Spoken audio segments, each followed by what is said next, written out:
Plius, galima vėliau integruoti SMS siuntimą, galim po keletą darbuotojų sujungti atsakingus, kurie palei jų užimtumą ir Google kalendorių, kas yra labai gerai.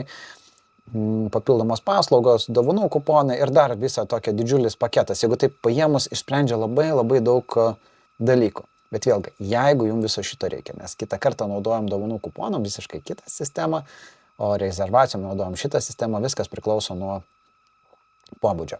Jeigu pardavinėjate produktus ir paslaugas, į kurias gali registruotis, tai dovanų kuponam naudojam atskirą sistemą ir integruojam, kad galėtų dovanų kuponus panaudoti tik tais tada, kai registruojasi. Plius ten leidžia ir kredito sistemą sukurti. Tai čia reikia pažiūrėti, nes dvi sistemų kuponos, WordPresso ir šitos Bookingo sistemų, jos yra atskiros ir neleidžia apjungti. Tai reiškia, pirkimai ir panašus dalykai tampa bėda.